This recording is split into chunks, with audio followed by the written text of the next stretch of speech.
Bismillahirrahmanirrahim. Assalamualaikum warahmatullahi wabarakatuh. Alhamdulillahi wa kafa. Wassalatu wassalamu ala rasulillahil mustafa wa ala alihi wa sahbihi wa man wafa, amma ba'd.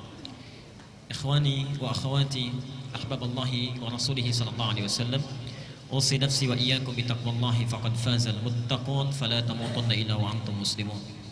Faqala ta'ala mudhakkiran bidzalika ya ayyuhalladzina amanu taqullaha haqqa tuqatih wa la tamutunna illa wa antum muslimun.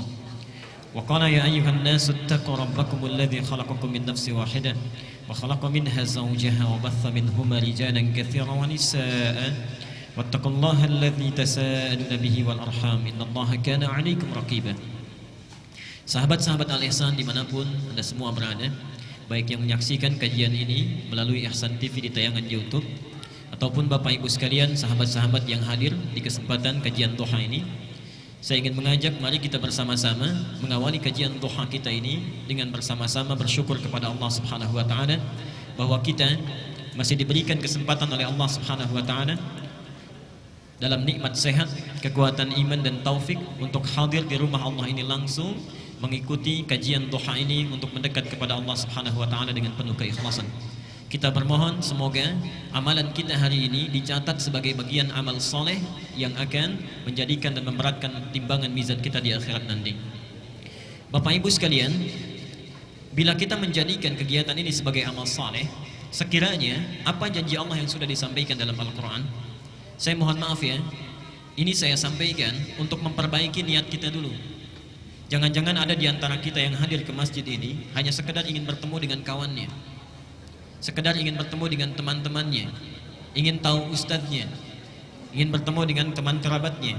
Maka mulai masuk ke ruangan ini, di rumah Allah ini, perbaiki niat kita semuanya lillah karena Allah. Jadikan sebagai amal soleh. Kalau itu kita lakukan, perhatikan janji Allah. Quran dulu, tercantum di surah ke-16 An-Nahl ayat 97.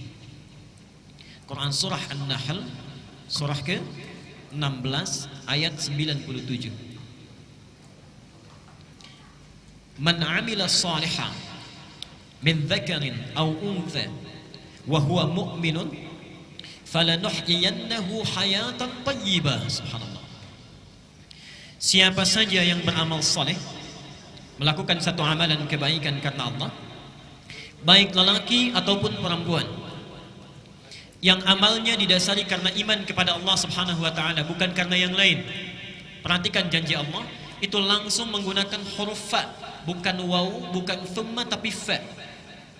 Perhatikan bedanya huruf ini dalam tafsiran bahasa Arab. Kalau menggunakan huruf waw, itu bisa jadi ada jeda yang sangat singkat. Jadi kalau saya katakan misalnya Ahmad yadhhab ila Jami' al-Ihsan wa Ali. Ahmad pergi ke Masjid Al-Ihsan dan Ali. Itu bisa jadi ada jeda. Ahmadnya pergi misalnya sekarang, Ali nyusul 5 menit kemudian. Ada yang kedua menggunakan thumma. Dhahaba Ahmad ila Jami' al-Ihsan thumma Ali. Ahmad pergi ke Masjid Al-Ihsan, kemudian Ali. Di sini jedanya agak panjang. Mungkin 1 jam kemudian, mungkin 2 jam kemudian. Tapi kalau kalimatnya menggunakan fa, artinya nyaris tak ada jeda. Dhahaba Ahmad ila Jami' al-Ihsan fa Ali. Ahmad pergi ke Masjid Al-Ihsan, lantas Ali. Jadi begitu Ahmad berangkat, Ali pun langsung berangkat. Subhanallah. Di ayat ini bukan waw, bukan thumma, tapi menggunakan fa langsung. Man 'amila shalihan min dzakarin aw untha wa huwa mu'minun falanuhyiyannahu hayatan thayyibah. Maka Allah akan jamin untuk memperbaiki keadaan hidupnya.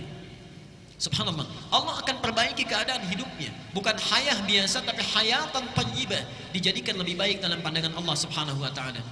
Mohon maaf, barangkali tidak semua orang yang hadir saat ini itu berada hatinya dalam keadaan yang tentram. Mungkin ada yang sedang punya persoalan di pekerjaannya, ada yang sedang punya masalah di rumah tangganya, ada yang sedang punya persoalan di lingkungan kehidupan sosialnya.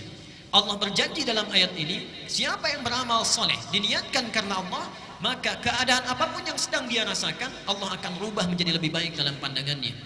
Jadi antum begitu masuk ke ruangan di rumah Allah ini, subhanallah, perbaiki niat kita, lakukan karena Allah, dan sampaikan kepadanya, duhai Allah, saya hadir di rumahmu ini untuk mendekat kepadamu, jadikan sebagai amal soleh, lalu minta kepada Allah kebutuhan yang kita mohonkan untuk dijadikan lebih baik. Itulah sebabnya saya sering rewel menyampaikan, subhanallah, kalau kita berada taklim di masjid, itu adalah anugerah yang tak terkira nilainya. Perhatikan kalimatnya, tafsir dari ayat ini bisa kita katakan demikian. Kalau antum masuk masjid, kalimat apa yang diucapkan? Baik. Lihat ya, masjid rumah siapa? Rumah Allah. Masuk rumah Allah Sang Khalik dengan masuk rumah kita itu sudah lain aturannya. Masuk rumah kita, sebelum masuk kita ucapkan dulu Assalamualaikum. Tolong dicatat ini ya, hadisnya sahih. Seorang yang masuk ke satu ruangan kemudian tidak mengucapkan Assalamualaikum, maka syaitan jin berkata kepada teman-temannya, ada tempat bermalam bagi kita hari ini. Kalau kita mengatakan Assalamualaikum misalnya, walaupun tidak ada orang, dan jangan khawatir akan dijawab, gak apa-apa. Assalamualaikum misalnya, kalau kita ucapkan Assalamualaikum, maka syaitan atau jin dia berkata kepada kawan-kawannya, tidak ada tempat bermalam bagi kita hari ini. Pun sama saat kita makan atau minum misalnya, tidak mengucapkan Bismillah karena Allah, maka jin akan berkata, syaitan akan berkata kepada kawannya, kita punya jatah makan atau minum. Tapi kalau kita bacakan Bismillah, sebut nama Allah, dia akan berkata, tidak ada jatah bagi kita hari ini, baik makan ataupun minuman. Rumah Allah beda cara masuknya. Antum rumah biasa, Assalamualaikum, masuk ke rumah Allah, kaki kanan yang dilangkahkan, dan kalimatnya lain, Allahumma ftahli abwaba rahmatik. Subhanallah. Tolong fokus ke sini ya. Ya Allah, barangkali antum selama ini cuma dibaca, tapi sebetulnya Allah sedang menunggu kita. Allahumma ya Allah, iftahli, bukakan kepadaku, bukakan untukku, abwaba, pintu-pintu, bukan hanya satu pintu. Ini bukan pintu fisik yang dimaksudkan. Abwaba rahmatik, pintu-pintu rahmatmu yang luas itu. Kalimat rahmat di Quran wujudnya ada 3. 1, rahmat itu bisa berarti solusi dan kasih sayang Allah yang diberikan bagi orang yang sedang punya masalah, punya persoalan. Itu ada dalilnya di Quran surah Al-Baqarah 155 sampai 157. Quran surah 2 Al-Baqarah ayat 155 sampai 157. Dan nanti keterangannya, tafsirnya ada di Quran surah At-Taubah surah 9 ayat yang ke-18. Perhatikan kalimat Qurannya, subhanallah, ini indah sekali. وَلَنَبْلُوَنَّكُمْ بِشَيْءٍ مِنَ الْخَوْفِ وَالْجُوعِ وَنَقْصٍ مِنَ الْأَمْوَالِ وَالْأَنْفُسِ وَالثَّمَرَاتِ وَبَشِّرِ الصَّابِرِينَ 155. الَّذِينَ إِذَا أَصَابَتْهُمْ مُصِيبَةٌ قَالُوا إِنَّا لِلَّهِ وَإِنَّا إِلَيْهِ رَاجِعُونَ 156. Sekarang lihat 157-nya. أُولَئِكَ عَلَيْهِمْ صَلَوَاتٌ مِنْ رَبِّهِمْ وَرَحْمَةٌ وَأُولَئِكَ هُمُ الْمُهْتَدُونَ. Berhenti di sini. Mohon fokus ke sini, ke ayatnya. Kata Allah, dan siapapun yang hidup itu, pasti kami akan uji kehidupannya dengan berbagai ujian yang bermacam-macam. Minal khauf, ada yang gelisah, khawatir, takut. Di antara kita juga pasti itu ada yang gelisah. Tidak mungkin orang hidup tidak gelisah. Gelisah kalau anak terlambat datang ke rumah, gelisah kalau suami telat, gelisah kalau istri belum pulang jam sekian dan sebagainya, gelisah kalau pekerjaan kita belum menghasilkan seperti yang diharapkan. Wal ju', kekurangan makanan. Wa naqsin minal amwal, kekurangan harta. Wal anfus, ada yang sakit sampai dengan wafat. Wath thamarat, ada yang bekerja tapi hasilnya tidak sesuai harapan. Pasti kita akan alami itu. Seakan-akan, mohon maaf, manusia itu tidak akan luput dari masalah. Tidak ada orang hidup gak punya masalah. Kata Allah, wa basyiris sabirin, berikan kabar gembira kepada orang yang sabar saat dia menerima ujian itu. Siapa mereka? Alladzina idza asabathum musibah qalu inna lillahi wa inna. Perhatikan rumusnya. Kita qalu di sini bukan hanya berkata, bukan. Kata qaul itu juga bisa berarti meyakini. Meyakini dengan sangat yakin. Jadi kalau antum sedang punya masalah, rumus cepatnya jangan mengeluh. Mengeluh itu tidak menyelesaikan persoalan. Antum datang ke sini ada macet, terjebak lampu merah. Antum keluh kesah sana sini, memarahi lampu, itu tidak akan berubah, tetap merah. Kita menggerutu, situasi tidak akan berubah. Jalan yang pertama kita lakukan, qalu inna lillahi wa inna ilaihi rajiun. Subhanallah, alhamdulillah, Allah sudah mengatur ini. Memang ini jalannya yang harus saya lalui. Kalau seseorang mendekat kepada Allah, lahir ketenangan dalam jiwanya. Kalau dia sudah tenang, dekat dengan Allah, perhatikan 157-nya. Ulaika alaihim salawatu min rabbihim. Satu. Orang-orang yang punya sikap seperti ini dipuji oleh Allah. Wa rahmah, kalau sudah dipuji diberikan rahmat. Apa bentuk rahmat itu? Wa ulaika humul muhtadun, diberikan solusi, petunjuk untuk menyelesaikan seluruh masalah-masalahnya. Subhanallah. Bapak Ibu sekalian, ketika antum masuk ke masjid, awas, di antara kita barangkali ada yang lupa.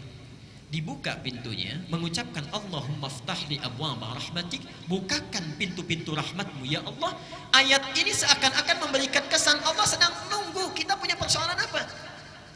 Diseakan-akan Allah ini di rumahnya ini sedang menunggu. Adakah di antara kita yang sedang gelisah hatinya? Adakah yang punya persoalan di pekerjaan dan hartanya? Adakah yang sedang sakit ingin meminta kesembuhan? Adakah yang sedang punya persoalan omsetnya barangkali tidak naik, stagnan, terus turun dan sebagainya? Antum masuk ke ruangan masjid, Allah sudah tunggu. Jadi kalau kita sudah berada di dalamnya, tunaikan salat 2 rakaat, duduk sibukkan diri kita untuk meminta kepada Allah Subhanahu wa taala. Orang yang minta diberi nama dengan muhtadun, kalau sudah diberikan diberi nama dengan muhtadin. Lihat di surah At-Taubah ayat ke-18 tadi, tafsirnya. Innama ya'muru masajidallahi man amana billah wa aqamas salat wa ataz zakat wa lam yakhsha illallah fa asa ulaika ay yakunu minal muhtadin. Yang memakmurkan masjid Allah itu kalangannya terbatas. Kalangannya terbatas, subhanallah. Itu hanya orang-orang yang yakin kepada Allah, menunaikan salat dengan konsisten, tunaikan zakatnya dengan baik, tidak pernah takut kecuali hanya pada Allah Subhanahu wa taala. Subhanallah, kata Allah, fa'asa ulaika ayyakunu minal muhtadin. Asa beda dengan la'alla. Kalau la'alla itu berjuang keras dulu baru dikasih. Karena itu ketika Allah menurunkan ayat tentang puasa di Ramadan, itu ujungnya ditutup dengan la'allakum. Terulang sebanyak 59 kali dalam Al-Qur'an. La'allakum itu artinya sesuatu baru diberikan kalau dia serius. Kalau serius. Karena itu jangan harap setiap orang yang puasa itu bisa takwa, belum tentu. Ketika la'allakum tattaqun menutup ayat Al-Baqarah 183, seakan-akan ada kesan yang bisa jadi takwa itu hanya orang yang serius puasanya. Yang tidak serius belum tentu dapat. Mungkin awal-awal puasa salatnya di saf terdepan, selesai puasa, maaf, masjidnya pun bisa tidak hafal. Mungkin bisa begitu. Hanya orang serius yang mendapatkannya. Tapi kalau antum bisa mendawamkan ke masjid, baru masuk saja, bahasanya bukan la'alla, asa. Asa itu kalau kita lakukan dengan yakin, Allah cepat kasih. Allah cepat kasih. Jadi mohon maaf ini ya, kalau antum sudah di masjid, ayo sibukkan. Sibukkan dengan mendekat kepada Allah. Peluangnya ada, antum sedang dinanti ini. Jangan kita menyibukkan diri dengan mengobrol, membicarakan keburukan orang lain dan sebagainya. Sudah, duduk di masjid, sibukkan meminta kepada Allah. Saya berikan rahasia untuk para ikhwan di sini, para ayah khususnya. Para sahabat itu rata-rata, termasuk ulama dan salafus salih. Kalau pulang dari pekerjaannya, Pak, itu mereka membiasakan mampir ke masjid. Salat tahiyatul masjid di masjid, kemudian mereka mendekat, memanjatkan segala doa kepada Allah, menyerahkan hasil usahanya. Subhanallah, rata-rata mereka itu bisnisnya tidak pernah rugi, selalu untung. Tidak pernah rugi, selalu untung. Bayangkan masjid di masa itu belum ada karpetnya, alasnya masih tanah, atasnya pelepah kurma, kan? Mohon maaf, apa namanya? Tembok-temboknya itu sekatnya pelepah kurma, atasnya daun-daun kurma. Kalau masjid yang terbatas saja mereka sudah bisa melakukan dengan baik, maka antum masjidnya yang hadir di samping tempat kita, tempatnya bagus, ada AC-nya, karpetnya baik, segalanya cukup, belum sempat menyentuh kita untuk mendekat kepada Allah, maka dengan cara apa lagi Allah mesti fasilitasi. Itu bagian yang pertama. Yang kedua, rahmat itu juga bisa berarti ampunan Allah bagi orang yang punya dosa tanpa batas. Bagi orang yang punya dosa yang berlebih.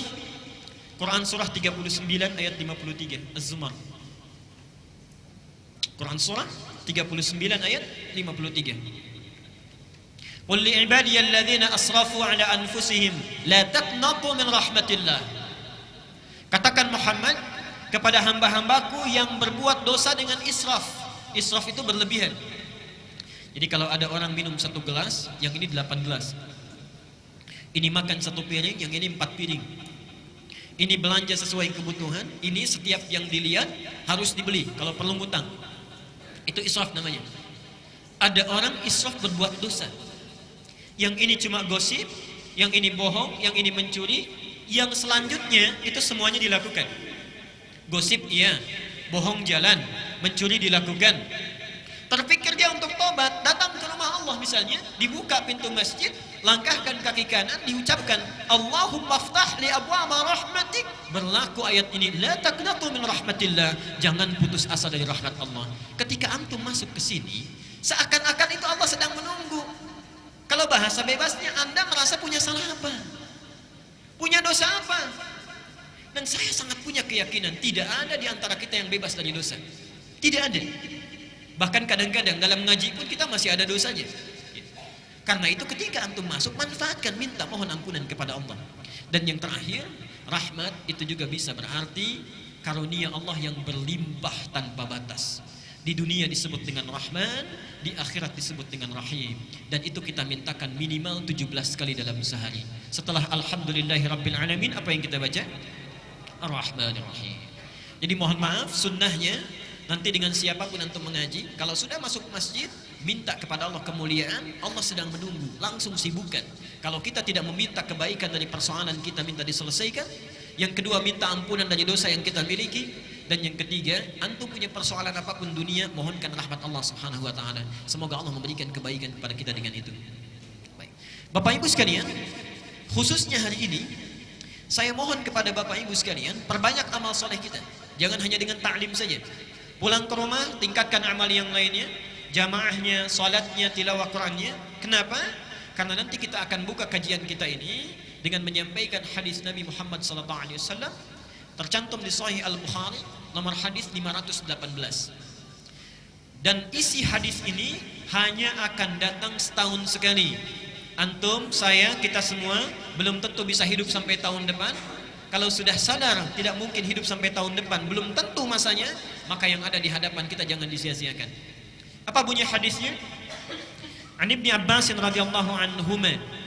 Hadis ini diriwayatkan oleh Ibnu Abbas, Abdullah bin Abbas. Semoga Allah memberikan ridha kepadanya dan kepada ayahnya Abbas. Qala, beliau menyampaikan, qala Rasulullah sallallahu alaihi wasallam, Rasulullah sallallahu alaihi wasallam bersabda, "Ma min ayyamin al-'amalu as-salihu ahabbu ila Allah fiha min hadhihi al-ayyam al-'ashr." Kata Rasulullah sallallahu alaihi wasallam, saya terjemahkan dulu bagian dari hadisnya. Tidak akan ditemukan hari-hari dari sepanjang hari yang dilalui oleh manusia setiap tahunnya yang kalau kita beramal soleh di hari-hari itu, subhanallah, amal soleh kita akan sangat dicintai, diistimewakan, dilipat gandakan pahalanya oleh Allah dibandingkan hari-hari biasa. Itulah 10 hari pertama di bulan Dzulhijjah. 10 hari pertama di bulan Dzulhijjah. Kalau kita bertanya berapa gambaran pahalanya, perhatikan, sahabat memberikan ilustrasi. Qalu, para sahabat bertanya, "Ya Rasulullah, wahai Rasulullah, walal jihadu fi sabilillah?" Apakah jihad fi sabilillah tidak mampu menandingi pahalanya kalau kita beramal di 10 hari pertama Dzulhijjah ini dengan keutamaannya? Qala Rasulullah sallallahu alaihi wasallam, dijawab oleh Nabi sallallahu alaihi wasallam, "Walal jihadu fi sabilillah." Bahkan jihad fi sabilillah pun tidak bisa menandingi keutamaan amal soleh di waktu ini, illa rajulun, kecuali bila ada seseorang kharaja bi nafsihi wa malihi, yang dia berjuang dengan jiwa dan hartanya, thumma lam yarji' bidzalika min syai', kemudian dia tidak kembali lagi setelah dia berjihad, itu artinya wafat. Jadi kalau antum melakukan amalan kebaikan saat ini, kemudian kita perbanyak amal soleh kita, itu nilainya lebih tinggi dibandingkan fi sabilillah, kecuali kalau ada orang yang beramal satu amalan ini dia masih unggul, yaitu yang berjihad dengan harta dan jiwanya sampai dia wafat. Maaf ya, saya berikan gambaran dulu sebentar. Ini penting, saya khawatir terlewat ya. Kalau antum masih belum termotivasi sekiranya untuk beramal, memperbanyak amalan, ayo saya berikan gambaran sederhana saja.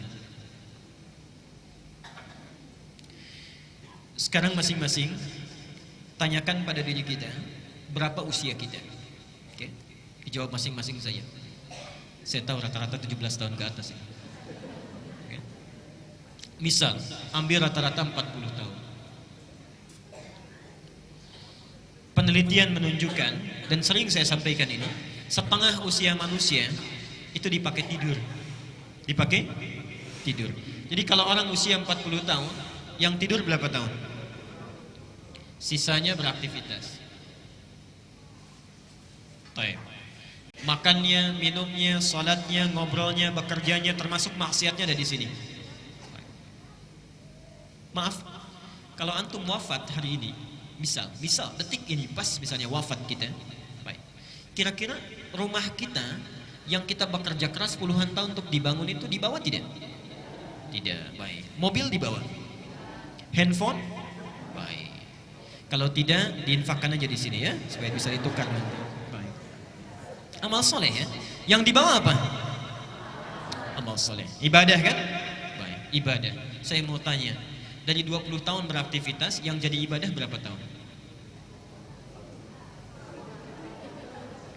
Ambil setengahnya misal, 10 tahun. Artinya, awas, hati-hati. Masih sempat kita bisa tertawa. Hati-hati. Jangan-jangan kita wafat, bekal kita belum cukup. Orang yang usia 40 tahun saja, amalan yang mungkin dibawa menghadap kepada Allah itu cuma 10 tahun. Diterima tidak? Belum tentu. Baik. Syarat diterima amalan itu ikhlas. Wa ma umiru illa liya'budullaha mukhlishina lahuddin. Dari 10 tahun yang ikhlas berapa tahun? Misal setengah, 5 tahun, misal 5 tahun. Jadi orang yang hidup dengan usia 40 tahun, itu potensi amal produktif yang dibawa saat dihisab menghadap Allah itu cuma 5 tahun. Dosanya berapa tahun? Subhanallah. Gak usah banyak-banyak ya, gak usah banyak-banyak. Misal, dosanya 10 tahun. Yang dibawa cuma 5 tahun. Dan kita sudah paham bahwa amal yang ini tidak akan cukup menutup dosa-dosa kita. Dan kita yakin bahwa orang yang kurang amal baiknya, lebih banyak amal jeleknya, itu pasti muaranya jelek. Kita yakin kita akan wafat, kita yakin ada neraka, yakin masih ada surga. Kata Ali bin Abi Thalib, manusia itu aneh katanya. Dia yakin dia akan wafat, tapi tidak pernah serius menyiapkan bekal untuk wafatnya. Dia yakin adanya surga, tapi dia selalu melakukan amalan yang menjauhkan dia dari surga. Dan yang lebih hebat, dia yakin dengan adanya siksa neraka, tapi selalu melakukan amalan yang menjerumuskan dia ke neraka. Dan yang lebih luar biasa menurut saya, orang yang sudah sadar amalnya kurang masih bisa senyum, masih bisa tertawa, masih sempat-sempatnya bercanda membicarakan keburukan orang lain. Antum ada di mana? Kalau kita memang menyadari bahwa usia kita yang dulu itu pernah disia-siakan, setidaknya yang di hadapan kita sisa waktunya jangan dibuang lagi. Kita cuma punya bekal ini misalnya, kita sadar kita akan wafat. Demi Allah saya katakan, sekarang hari Ahad 2 hari lalu, itu saya baru menunaikan sholat jenazah di Masjid Agung di Pandeglang. Saya uraikan di beberapa tempat sampai tadi pagi di Baitur Rahim. Pak, itu yang wafat bukan ulama, bukan ustadz, bukan kiai. Seperti antum pekerja biasa, pengusaha, pebisnis, punya jabatan juga. Subhanallah, saya sampai terkagum-kagum. Karena beliau itu walaupun bukan ustadz, bukan ulama, bukan kiai, yang menyolatkan Pak di Masjid Agung sampai luber keluar. Masjid Agung cukup luas tempatnya, sampai luber keluar, tempatnya luar biasa. Subhanallah, saya bertanya pada hati saya, kalau saya diwafatkan sekarang, siapa yang akan menyolatkan saya? Siapa yang mengantarkan saya? Jadi antum tidak harus menjadi ustaz, tidak harus menjadi kiai, tidak harus menjadi ulama. Cukup jadilah diri kita sendiri, mendekat kepada Allah dengan amalan kita. Allah akan muliakan kita saat kita pulang menghadap kepadanya. Abu Bakar bukan seorang kiai, seorang pengusaha. Utsman seorang pebisnis, Ali bin Abi Thalib seorang pengajar, Umar seorang diplomat dan birokrat yang sangat ulung, tapi dengan amalannya dimuliakan oleh Allah Subhanahu wa taala sampai dikenal sampai gini. Jadi kalau antum merasa amalannya kurang, jangan sia-siakan yang sekarang ada di hadapan mata. Kata Nabi, siapa yang beramal di 10 hari pertama Dzulhijjah dilipat gandakan bahkan minimal sama dengan jihad fi sabilillah. Jadi maksudnya kalau antum beramal sekarang bisa, mohon maaf, tilawah Quran saja. Sebelum Dzulhijjah kita baca Quran, berapa satu huruf kebaikannya, pahalanya? 10. Hadis At-Tirmidzi nomor hadis 2910. Siapa yang baca satu huruf saja Quran, dia dapat 10 kebaikan.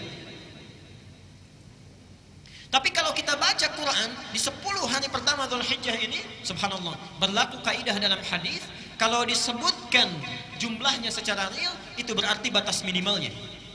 Tapi kalau tidak disebutkan jumlahnya, artinya sangat banyak tak terbatas. Saking banyaknya sulit untuk dituliskan berapa batas minimalnya. Saking banyaknya.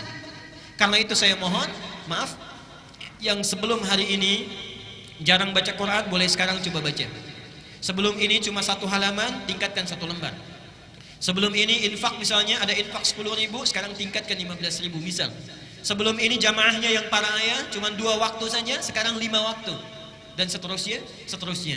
Dan di antara amalan terbaik yang pahalanya berlipat luar biasa adalah mencoba meneladani sunnah Rasulullah SAW. Dan itulah sebabnya kita berkumpul untuk belajar pada kesempatan kali ini. Bapak Ibu sekalian, karena itu mari kita manfaatkan, menghidupkan sunnah Nabi setidaknya di 10 pertama Dzulhijjah ini, sehingga mudah-mudahan dengan itu semua pahala yang didapatkan oleh kita dengan izin Allah menjadi semakin berlipat. Dan nyatalah janji Nabi SAW, man ahabba sunnati faqad ahabbani wa man ahabbani kana ma'i fil jannah. Siapa yang mencintai sunnahku, maka dia telah mencintaiku, dan siapa yang mencintaiku, sungguh dia akan bersamaku di surga nanti. Mudah-mudahan dengan amal soleh kita hari ini, kita akan dipertemukan dan tinggal bersama Rasulullah SAW di yaumil akhir kelak. Tidak cukup dengan amin nanti itu ya, dilihat dulu, kemudian dipelajari dan diamalkan. Baik, mari kita teruskan dulu. Kita fokus sebentar. Kita sudah membahas beberapa tuntunan sunnah Rasulullah. Saya akan lihatkan slide-nya dengan cepat supaya kita mengingat kembali. Dan bukan sekedar mengingat, kalau saya tayangkan dari awal, artinya itu seperti bertanya pada diri kita masing-masing, antum sudah mengamalkan sejauh mana? Oke. Ingat, kita sudah beberapa bulan berlalu, jangan-jangan satu pun belum diamalkan. Mari kita lihat di dalilnya. Tuntunan saat bangun dari tidur. Saya ingatkan kembali. 1, duduk sejenak, sunnah Nabi-nya. Yang kedua, mengusap mata menghilangkan bekas ngantuk. Yang ketiga, baca doa bangun tidur. Alhamdulillahilladzi ahyana ba'dama amatana wa ilaihin nusyur. Saya ingatkan lagi, coba perhatikan kajian kita yang lalu. Ketika kita membaca doa itu bukan doa biasa. Alhamdulillahilladzi ahyana ba'dama amatana. Bersyukur kepada Allah yang memberikan kita kesempatan untuk hidup kembali setelah sebelumnya diwafatkan. Nah, artinya apa? Memberi kesempatan memperbaiki keadaan kita yang lalu. Jadi kalau antum misalnya kemarin sholatnya tertinggal, misalnya jamaahnya cuma 2 saja, sekarang diberi kesempatan hidup lagi, maka perbaiki yang kemarin. Kalau antum baca alhamdulillahilladzi ahyana ba'dama amatana tiap hari tertinggal terus, itu bukan alhamdulillahilladzi ahyana. Lihat yang kemarin gak baca Quran, sekarang diberi kesempatan, yuk hidup sekali lagi, baca Quran. Besoknya tingkatkan lagi. Jadi saat kita baca, kita sudah tahu amal apa yang akan ditingkatkan di hari ini. Wa ilaihin nusyur, lihat kalimatnya, ilaihi, dan kita yakin kepadanya, kepada Allah. Nusyur itu punya 2 arti. 1, bertebaran beraktivitas. Yang kedua, mohon maaf, kembali kepada Allah Subhanahu wa taala, artinya meninggal. Ketika kita mengucapkan ilaihin nusyur, artinya kami sekarang bertekad untuk bertebaran beraktivitas untuk mencari bekal pulang. Artinya orang yang membaca doa ini, dia sudah siap berkomitmen menjadikan semua aktivitasnya sebagai ibadah kepada Allah Subhanahu wa taala. Jadi kalau antum baca alhamdulillahilladzi ahyana ba'dama amatana wa ilaihin nusyur, tapi minumnya tidak disebut nama Allah, itu doanya ada yang kurang sempurna. Berangkat ke kantor tidak menyebut nama Allah, bismillah, ada yang kurang sempurna. Orang yang membaca doa itu setiap detik di ibadah. Subhanallah. Qiyaman wa qu'udan wa 'ala junubihim. Dia berdiri, dia duduk, ataupun dia berbaring, semuanya ibadah mendekat kepada Allah Subhanahu wa taala. Karena itulah untuk menguatkan tekad kita, yang keempat, dibaca 10 ayat terakhir di surah Ali Imran. Supaya ini tafsirnya. Ketika membaca wa ilaihin nusyur, apa tafsirnya? Inna fi khalqis samawati wal ardi wa ikhtilafil laili wan nahari la ayatin liulil. Seterusnya, alladzina yadhkuruna Allaha qiyaman wa qu'udan wa 'ala junubihim. Subhanallah. Jadi antum kalau baca doa ini, para ayah, berangkat ke kantor, bismillah, jadikan ibadah. Macet, bismillah. Baca Quran, bismillah. Minum, bismillah. Semua jadi ibadah. Kalau antum tinggalkan ini, rugi kita. Tidak jadi amal soleh. Wal 'asr innal insana lafi Illal ladzina wa amilus shalihat. Kalau aktivitas kita tidak jadi amal soleh, walaupun kita beriman, rugi kita karena tidak mendapatkan bekal yang cukup untuk pulang. Hadisnya sudah saya sebutkan. Yang selanjutnya, saya teruskan dulu pelan-pelan ya untuk mengingatkan. Amalan selanjutnya, kalau sudah keluar dari tempat tidur, mencuci kedua telapak tangan dulu, kemudian bersiwak, berwudu dengan sempurna, atau kalau yang memiliki hajat, dia bisa melakukan mandi janabah. Kemudian setelah itu bangun di pertengahan malam. Ingat, bangunnya bukan kesiangan ya. Sunnah Nabi, harus saya ingatkan dulu, keluar kamar mandi penting dicatat, ini bukan kesiangan setelah subuh baru bangun, bukan ya. Jadi persis tidur lebih awal, bangun di pertengahan malam atau sepertiga malam, duduk, bersihkan bekas ngantuk, baca doa, kemudian 10 ayat terakhir di surah Ali Imran, keluar, cuci tangan, bersihkan gigi siwak, kemudian berwudu, sempurnakan wudunya, atau ingin kita mandi dulu, baru kemudian setelah itu tunaikan salat tahajud. Dan di sini kemarin kita berhenti bahasan kita. Coba tanyakan sampai antum duduk di sini, dari sekian sunnah sudah berapa yang diamalkan? Kalau ada yang terlewat, maka malam ini jangan lewatkan lagi ya. Sudah kita bisa maksimalkan. Pembahasan kita kemarin berhenti di topik ini tentang menunaikan salat tahajud. Bapak Ibu sekalian, saya akan ringkas dulu sebentar sampai kemudian kita lanjutkan kepada bagaimana sifat tahajud Nabi sallallahu alaihi wasallam.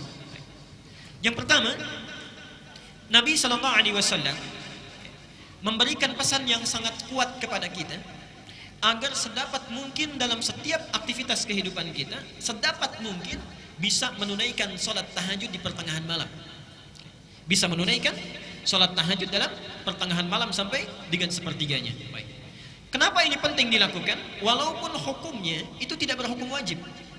Walaupun hukumnya tidak berhukum wajib. Ternyata ada keistimewaan-keistimewaan yang ditunjukkan oleh Al-Quran sekaligus sunnah Nabi SAW yang memberikan begitu banyak keistimewaan yang khusus diberikan pada orang yang tahajud, dan tidak akan pernah keistimewaan ini diberikan pada orang-orang yang tidak tahajud sekalipun sholat fardunya itu sempurna. Misal, sholat fardu yang 5 waktu dia wajib, bagus, khusyuk ditunaikan, baik dilakukan karena Allah, tapi tidak tahajud, dia tidak akan dapat kemuliaan-kemuliaan ini. Apa diantaranya?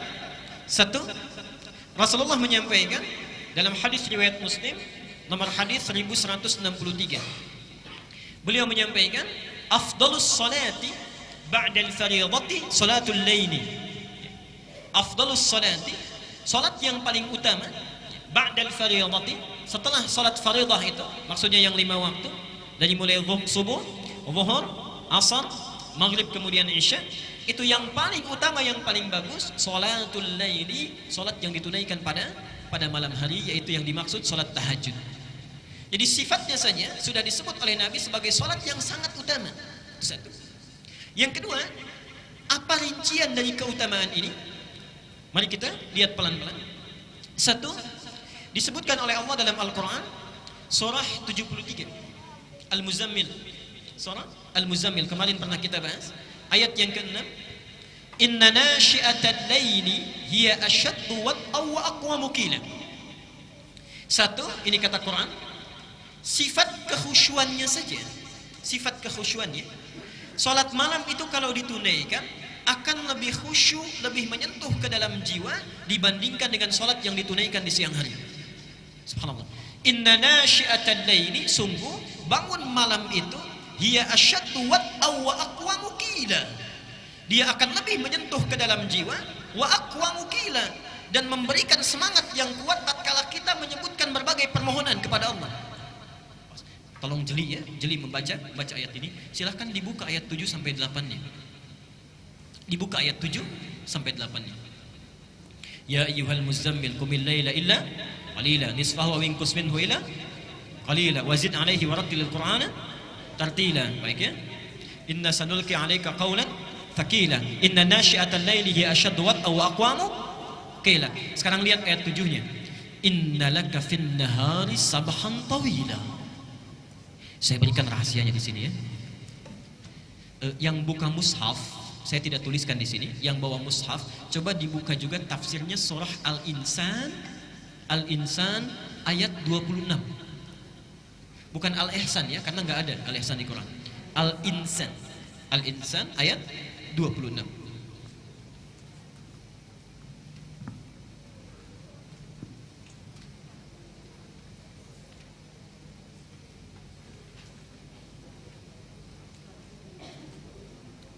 Saya akan tunjukkan betapa Allah menyindir kita dengan bahasa yang sangat halus sekali. Kita buka di surat 73 dulu. Al-Muzammil, inna laka fin nahari. Lihat sini rumusnya, saya garis bawahi. Sabhan tawila. Ini. Lihat sini. Ini yang di Al-Muzammil ayat ke 7. Oke? Sungguh kata Allah, inna laka fin nahari, sungguh engkau itu pada saat siang sabhan tawila, begitu banyak dan sibuk betul aktivitasnya. Kalau bahasa bebasnya, subhanallah, kamu itu betapa sibuknya pada saat siang. Pekerjaannya untuk kehidupan dunia kita saja. Kerja sana sini, makan, minum, bahkan tidur dan sebagainya. Jadi siang itu seakan-akan tidak ada waktu untuk Allah. Paling cuma 1 menit, 2 menit, 5 menit, 10 menit. Kadang-kadang sholatnya juga kalau ada rapat buru-buru. Ibu juga misalnya sedang sholat, dengar ada diskon, kadang-kadang buru-buru. Ya. Subhanallah. Innalaka fin nahari sabhan tawila. Kata Allah, kamu itu saat siang begitu sibuk luar biasa. Wadhkur isma rabbika wa tabattal ilaihi tabtila. Subhanallah. Perhatikan di sini ya. Kata Allah, kenapa tidak luangkan waktu sedikit saja di malam hari agar engkau bisa berzikir kepadaku. Siang hari kita sibuk dengan makhluk, kapan waktunya untuk sang Khalik? Sedangkan setiap waktu Allah memperhatikan kita. Dan hebatnya manusia, kalau lagi butuh cepat ke Allahnya minta gitu kan? Allah menyindir kita dengan sangat halus. Anda itu siang kok sibuk sekali. Kalau malam dipakai apa? Sudah siang sibuk, malam tidur juga. Siangnya sibuk, wa ja'alna an-nahara ma'asha, sibuk beraktivitas, malamnya tidur. Cita-cita masuk surga. Cita-cita masuk surga. Kata Allah, subhanallah, wadhkur isma rabbika wa tabattal ilaihi tabtila. Kenapa tidak luangkan waktu sedikit saja untuk menyebut nama Tuhanmu, mendekat kepada Allah? Baik. Nah, disebut di ayat lain di Al-Insan itu, di Al-Ihsan, di Al-Insan maaf, ayat ke-26. Perhatikan di situ. Wa minal laili fasjud lahu wasabbihhu lailan tawila. Lailan tawila. Dan di antara sementara malam, tidak usah semuanya. Allah nggak minta kita semua malam, tidak. Sedikit saja kita bangun. Kemudian sujud kita, salat pada Allah, wasabbihhu, dan banyak bertasbih menyebut namanya lailan tawila. Lihat sini sebentar. Garis bawahi dulu. Saya tidak akan menafsirkan yang ini dulu. Saya akan tafsirkan yang ini dulu. Bapak Ibu sekalian, perhatikan bedanya Allah dengan makhluk, sang Khalik dengan makhluk. Kalau makhluk minta, manusia minta, biasanya setiap permintaan dan perintahnya itu harus ada kompensasi, timbal balik. Sifat kedua, kalau diminta sekali masih mungkin beri, walaupun kemungkinannya juga belum tentu diberi. Walaupun kemungkinannya belum tentu diberi. Pak, boleh minta kertas 1?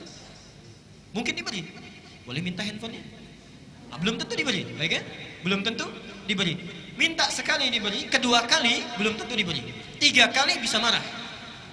Sang Khalik lain, diminta sekali senang, 2 kali lebih senang, berkali-kali sangat senang, tidak minta malah marah, tidak minta malah marah. Dan hebatnya ketika Allah menyindir kita untuk coba bangun sedikit saja, tujuannya bukan supaya kita menunaikan sholatnya, bukan, tapi Allah tahu bahwa barangkali saat kamu sibuk itu kamu punya banyak masalah.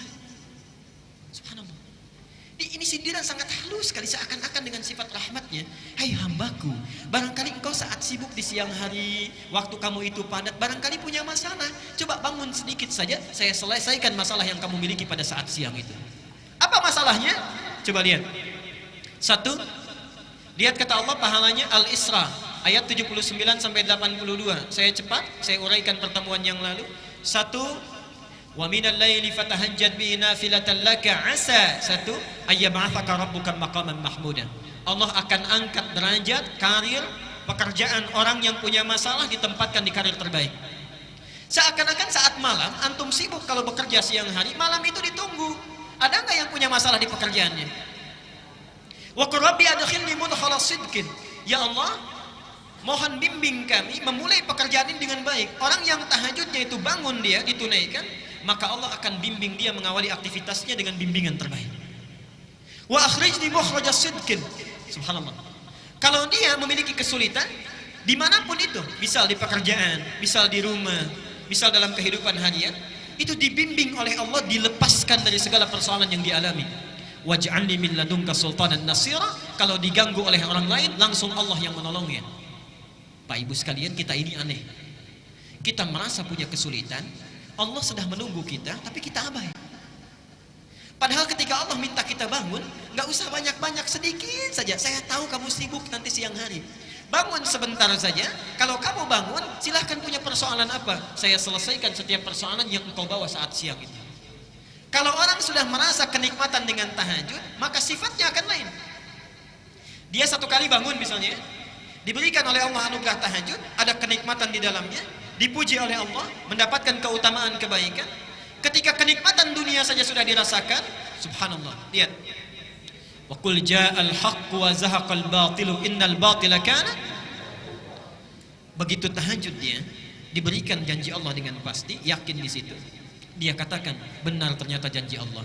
Dinikmati tahajudnya, malam tadi yang cuma 2 rakaat, besoknya lailan tawila. Jadi yang ini menunjuk kepada orang yang berhasil tahajudnya, yang tadinya sabhan tawila, sekarang dibalik, sabhan tawila siangnya, lailan tawila malamnya. Jadi kalau orang tahu tentang hikmah dan hukum tahajud serta keistimewaannya, niscaya orang tidak akan pernah tidur pulas setiap malamnya. Pasti bangun. Pasti bangun. Saya teruskan sebentar.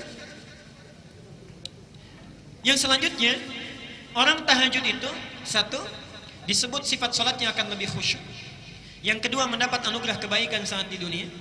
Yang ketiga, langsung dipuji oleh Allah di Az-Zumar, Quran surah 39 ayat 9. Amman huwa qanitun ana al-laili sajidan wa qa'iman yahdharul akhirah wa yarju rahmata rabbih. Qul hal yastawi alladhina ya'lamuna wal ladzina la ya'lamun? Adakah sama di antara orang-orang yang suka bangun malam dengan khusyuk kemudian sujud, berdiri lama karena Allah, dengan orang-orang yang tidak beriman? Sedangkan orang-orang yang bangun di malam hari ini, satu, dia takut kalau di akhirat dia tidak akan selamat. Yang kedua, dia mengharap rahmatnya Allah. Jadi diberi kesempatan oleh Allah, setiap bangun kamu mau minta apa? Mau minta apa? Hadisnya qudsi bahkan. Ya ibadi, wahai hambaku, siapa yang kemudian meminta kepada Allah, aku akan berikan. Siapa yang memohon akan dikabulkan. Siapa yang beristighfar mohon ampunan akan diampuni pada saat ini. Subhanallah. Dan yang terakhir, ini tolong catat dengan baik ya. Allah sediakan surga khusus bagi orang-orang yang selalu mendawamkan tahajud. Jadi ada surga khusus nanti, ada surga khusus ya, tingkatannya yang disediakan bagi orang yang selalu konsisten tahajud. Dalilnya Quran surah 51. 51 kalau dibalik berapa? 15, ayat 15 sampai dengan 18. Ini saya mohon maaf ya, ini ada beda Al-Ihsan dengan di Pandeglang Masjid Agung. Kalau di Pandeglang itu yang disolatkan orang, yang di sini jam. Jadi jamnya udah hilang itu, ya. Kanan kiri itu. Disampaikan tadi jamnya sudah mati Pak kali, jadi nggak sempat lihat jam berapa sekarang. Tapi saya teruskan sebentar. Perhatikan ayatnya. Innal muttaqina fi jannatin wa 'uyun. Sungguh ada orang-orang yang bertakwa itu yang tinggalnya nanti di taman surga. Mohon antum dari sekarang siapkan kira-kira surganya mau di mana. Saya ingatkan lagi ya supaya tidak lupa. Surga itu terbagi 4 level di Quran. Hati-hati, ada 4 level surga. Nanti di setiap level ini sering orang mohon maaf agak keliru memahaminya. Setiap levelnya di situ nanti ada tingkatan, ada surga Aden sampai yang tertinggi Firdaus. Level pertama paling tinggi itu surga bersama Rasulullah sallallahu alaihi wasallam. Surga bersama Rasulullah sallallahu alaihi wasallam. Di sini dibagi dua. Ada yang langsung bersama Nabi, ada yang bertetangga dengan Rasulullah SAW, yang langsung bersama Nabi. Hadisnya sahih, man ahabba sunnati wa faqad ahabbani wa man ahabbani kana ma'i fil jannah. Siapa yang cinta dengan sunnahku, maka dia sungguh telah mencintaiku, dan siapa yang mencintaiku, maka dia akan bersamaku di surga nanti. Kana ma'i, yarhamukallah, kana ma'i, dia akan bersamaku. Yang bertetangga dengan Nabi, perhatikan hadisnya, ana wa kafilul yatimi kahataini fil jannah. Saya dengan pemerhati anak yatim nanti seperti ini di surga, dekat, ya, dekat, bertetangga. Level kedua itu orang yang tinggal di taman surga, yang tinggal di taman surga. Apa keistimewaan taman surga ini? Taman surga ini keistimewaannya dibandingkan dengan surga biasa, langsung disifati oleh Quran, akhidina ma atahum rabbuhum. Kalau surga yang lainnya, misal antum masuk surga di kelas biasa misal, itu kalau ingin minum saja ada pelayan namanya wildanun mukhalladun. Kalau laki-laki dilayani oleh bidadari yang sangat cantik luar biasa. Kalau perempuan oleh pangeran-pangeran surga. Gelasnya saja bi akwabi wa abariqa wa ka'sim min ma'in, terbuat dari mutiara-mutiara yang berkilauan dari emas dan perak yang menyatu, yang sifatnya mala ainun ra'at wala udhunun sami'at wala khatarun ala qalbi bashar, tidak pernah dilihat oleh mata di dunia, didengar kisahnya oleh telinga, dan subhanallah tidak pernah terlintas sedikit pun di benak kita. Itu surga kelas biasa. Tapi surga, di taman surga, perhatikan, kalau antum butuh apa-apa, itu Allah langsung yang kasih. Kun fayakun ada. Akhirina ma atahum rabbuhum innahum kanu qabla dzalika muhsinin. Mereka langsung dibalas oleh Allah, ingin apapun subhanallah langsung ada Allah yang berikan. Sungguh mereka itu adalah orang-orang yang ihsan saat di dunia. Apa cirinya? Ternyata ciri pertamanya itu orang yang konsisten tahajud. Lihat, kanu qalila minal laili ma yahja'un. Ciri pertamanya, orang-orang ini saat di dunianya sedikit tidurnya. Sedikit tidurnya. Dia hidupkan malamnya. Jadi insya Allah antum mirip-mirip ya. Kalau di situ sedikit tidur, di sini sedikit-sedikit. Tambah sedikit ya. Baik. Kanu qalila minal laili ma yahja'un. Jadi kalau kita rajin tahajud, ya, kita dawamkan ibadah ini, subhanallah, itu surganya yang sudah menanti minimal taman surga. Taman surga itu minimal. Ya. Kalau antum misalnya tambah lagi dengan yang lain, kita dawamkan misalnya, subhanallah, sholat sunnahnya yang qabliyahnya 12 rakaat tidak pernah ditinggalkan, didawamkan terus, dibikinkan rumah lagi, dibikinkan istana di dalam surga. Kalau antum tinggalkan canda yang tidak bermanfaat, misal canda yang tidak bermanfaat itu yang ada bohongnya, hanya untuk membuat orang lain tertawa misalnya, itu subhanallah dibangunkan oleh Allah istana di pinggiran surga. Di pinggiran surga. Alhamdulillah masih penting dapat istana, ya. Di pinggiran surga. Baik, villa lah kalau dalam bahasa kita. Kalau orang yang meninggalkan perdebatan, misal ada debat kusir dan lain sebagainya, kita sudah tidak nyaman dengan itu, kita tinggalkan karena Allah, dibangunkan di dalam surga. Dan orang yang memelihara amal-amal solehnya, diperbaiki lagi, dibangunkan rumah di puncak tertinggi di surga. Sekarang, antum kira-kira sudah merencanakan mau tinggal di mana? Saya cuma kasih dua pilihan. Kata Quran, minimal, ini yang paling minimal. Minimal itu kita harus ada di kelas 3. Yang ketiga itu tempat surga yang seluas langit dan bumi. Seluas langit dan bumi. Dalilnya ada di Ali Imran, nomor ayat 133 sampai 134. Quran surah 3 ayat 133 dan 134. Lihat ayatnya. Wasari'u ila maghfiratin min rabb wa jannatin arduha samawati wal ardu 'iddat lil muttaqin. Subhanallah. Sejenak. Kata Allah, segera engkau beristighfar kepada Allah. Mohon ampun taubat kepadanya. Dambakan punya cita-cita minimal punya rumah di surga seluas langit dan bumi. Subhanallah. Itu minimal yang akan disediakan bagi orang yang takwa. Apa amalannya? Ustaz, saya nggak sempat kalau tahajud. Tilawah Quran saya kurang bagus. Puasa juga kayaknya kurang mampu. Apa yang bisa dilakukan? Subhanallah. Lihat 134-nya. Alladzina yunfikuna fis sarai wad dharra. Dia gemar membantu sesamanya. Ada tetangganya kurang dia bantu. Walaupun cuma cukup air putih, dia bantu orang lain. Apa yang bisa dia persembahkan dia berikan. Wal kadhiminal ghaidha. Dia sanggup menahan amarahnya. Wal afina 'anil nas, ada orang salah dia maafkan. Jadi antum misalnya kalau sadar diri kita punya kemampuan amalan, tidak bisa melakukan yang lain, tunggangi yang lainnya. Pak, ada seorang pemuda, ini kisah ayat ini disampaikan. Seorang pemuda, Rasulullah sedang taklim seperti ini. Tiba-tiba kata Nabi, saya dengar langkah penghuni surga. 3 kali disebutkan, Ali dengan Mu'adz itu penasaran. Ketika penasaran diikuti sampai rumahnya, dilihat orang ini satu tidak tahajud. Yang kedua, bacaan Qur'annya terbata-bata, tidak lancar. Subhanallah. Yang ketiga, saat Mu'adz dan Ali puasa, dia tidak puasa sunnah. Besoknya penasaran ditanya, kata orang ini, kata pemuda ini, lastu min ahli tahajud. Saya memang tidak mendawamkan tahajud. Walastu min ahli syam. Saya pun bukan termasuk orang yang ahli puasa. Walam ujid qira'at al-Qur'an, dan bacaan Quran saya tidak sebagus kalian. Perhatikan jawabannya. Walakin indi amalun afrahu bihi amama rabbi. Tapi saya punya satu amalan yang saya harapkan banggakan di hadapan Tuhanku Allah Subhanahu wa taala. Apa amalannya? Setiap sebelum tidur berusaha memaafkan orang yang punya salah kepadanya. Berusaha memaafkan orang yang punya salah kepadanya. Yang terakhir, ini surga yang keempat, ini tingkatannya para ulama mengistilahkan surga kelas ekonomi yang biasa. Tidak disebutkan bagaimana keutamaannya, yang penting surga saja, surga saja. Nabi hanya menggambarkan mala ainun ra'at wala udhunun sami'at wala khatarun ala qalbi bashar. Kalau antum bercita-cita dari sekarang, tolong rencanakan kira-kira satu keluarga mau di mana. Awas ya, ini saya serius. Jangan sampai ibunya itu ada di tingkat 3, bapaknya di tingkat 2. Yang menarik, anaknya di tingkat 1. Awas, hati-hati. Berlaku hadis Nabi, saat kita masuk surga, dibukakan pintu surga, itu baru masuk, tempatnya belum. Kita memiliki tempat kita, itu diminta baca Quran dulu. Faqra warattil, fa inna akhira qiraatika akhiru manzilatika. Baca Quran yang biasa engkau baca di dunia itu dengan tartil. Kenapa bahasanya ada tartil? Tartil di sini agak panjang, karena ibu bapak sekalian, saya ilustrasikan dan tidak sesuai gambaran ini dengan kenyataannya nanti. Allahu a'lam. Ketika orang diminta masuk oleh malaikat ke surga, dibukakan pintu surga, ya.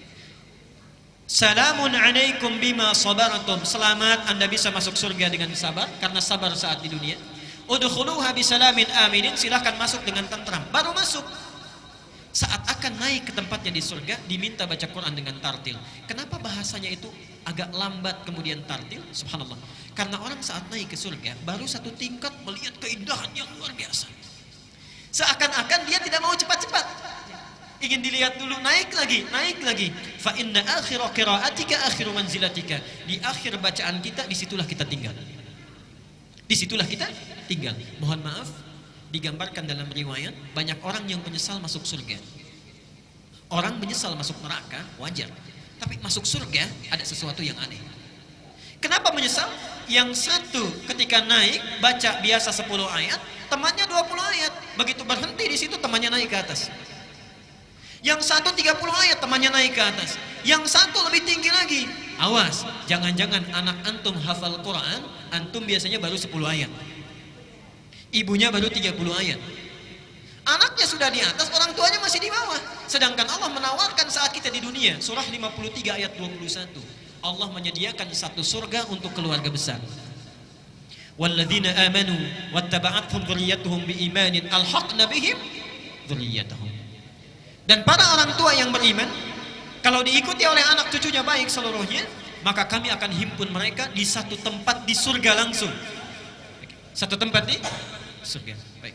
Karena itu saya mohon, saat ini kalau kita belajar tahajud, bapak kalau bangun jangan sendirian, Pak. Lihat, rencanakan dengan istri, Ma, kita bangun malam ini. Istri juga begitu, Pak, kita bangun malam ini. Kalau capek mungkin papa yang istirahat atau sebaliknya. Kemudian mama yang berdoa. Anak punya kemampuan, bangunkan. Subhanallah. Ibnu Abbas itu begadang, usia 3-4 tahun, hanya ingin melihat sifat sholat tahajud Nabi SAW. Seorang Ibnu Abbas. Jadi mohon, rencanakan dari sekarang, beramal dengan amalan satu keluarga. Saya teruskan dan di sini kita berhenti dulu kajian kita. Sekarang sifat tahajud Rasulullah sallallahu alaihi wasallam. Nanti kita akan jeda dulu sejenak di sini, kita buka untuk diskusi dulu. Bapak Ibu sekalian, kalau sekarang kita sudah merencanakan, insya Allah saya akan bangun malam nanti misal Kemudian kita sudah siap untuk tahajud. Bagaimana cara Nabi mengajarkan kita tahajud? Bagaimana sifat sholatnya? Disampaikan oleh para sahabat yang lebih banyak diriwayatkan oleh kerabat Nabi Sallallahu Alaihi Wasallam. Ada diantaranya Aisyah, diantaranya Ibnu Abbas, dan diantaranya Ibnu Umar. Mari kita lihat beberapa keterangannya. Satu, dari segi bacaannya. Nabi Sallallahu Alaihi Wasallam diriwayatkan hadis dari Al-Bukhari, nomor hadis 3569, dan hadis Muslim nomor hadis 738. Ini hadis diterima dari Aisyah radhiyallahu anha. Kata Aisyah, adalah Rasulullah sallallahu alaihi wasallam selalu menunaikan qiyamul lail, salat malamnya itu. Selalu menunaikan salat malamnya, baik di Ramadan ataupun di luar Ramadan. Kata Aisyah, itu ditunaikan dengan 4 rakaat. Jangan tanya tentang bagus bacaannya. Jangan tanya tentang panjang bacaannya. Kadang disatukan, jangan tanya tentang panjang dan bagusnya. Artinya apa? Sunnah saat kita menunaikan tahajud, mohon maaf, kita bisa fokus di sini. Sunnah saat menunaikan tahajud sedapat mungkin dibaca dengan tartil, berapapun ayat yang bisa kita hafalkan dan bisa kita baca. Sedapat mungkin dibaca dengan tartil. Mari kita lihat sebentar. Saya beri contoh. Misal, antum ingin menunaikan tahajud, baru hafal 50 ayat Al-Baqarah. Misal, kenapa ada is? 50 ayat Al-Baqarah. Ditunaikan misalnya 11 rakaat. Kita bagi 50 jadi 11, berapa? Kurang lebih? Baik ya. Ada yang 4, ada yang 5 ya. Ada 4, ada yang 5. Misal, rakaat pertama 5, rakaat keduanya 4 dan seterusnya. Ini masih sedikit. Sedikit ya? Baik. 4 ayat itu